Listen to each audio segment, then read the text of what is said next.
Dans cet épisode, je vais vous parler de l'évolution de l'armée romaine et de son rôle à Pomaria. Le plan du camp permanent de Pomaria a été restitué par Joseph Canal et publié en 1888. Dans son étude, il décrit la répartition des troupes au sein du camp. Cependant, son interprétation largement reprise par les chercheurs qui lui ont succédé semble avoir été fondée sur l'organisation des premières légions romaines avant les grandes réformes militaires. Canal mentionne la présence des Astati, des Vélites et des Triarii.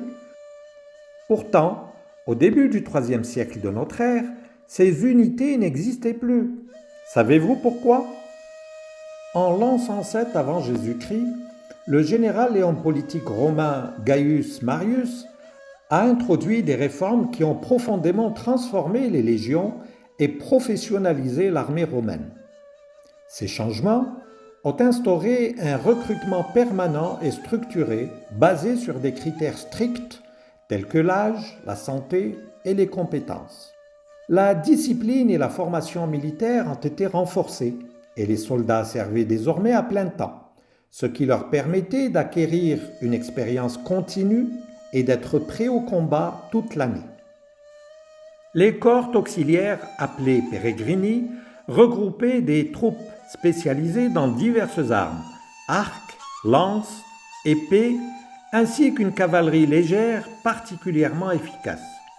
Les citoyens romains étaient principalement intégrés dans les légions, mais certains servaient aussi dans des unités de cavalerie appelées equites legionis, qui assuraient une grande mobilité et une force de frappe redoutable. On sait que l'aile des exploratores était stationnée à Pomaria.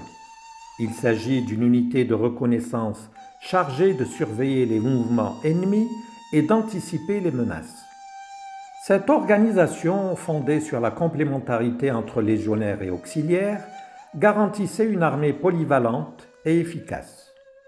Avant les réformes de Marius, les soldats devaient acheter eux-mêmes leur équipement, ce qui représentait une lourde charge financière et limitait l'accès aux services aux citoyens les plus aisés. Les armes, les boucliers et les armures étaient souvent acquis grâce aux économies personnelles avec l'aide d'un mécène ou du soutien familial.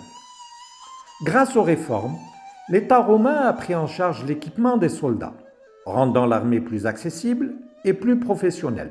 Peu à peu, la distinction entre légionnaires et auxiliaires s'est estompée, renforçant l'unité de l'armée romaine. Héritier de ces évolutions, le camp de Pomaria regroupait diverses troupes, régulières et auxiliaires, formant une force militaire unifiée sans distinction d'origine ou de statut.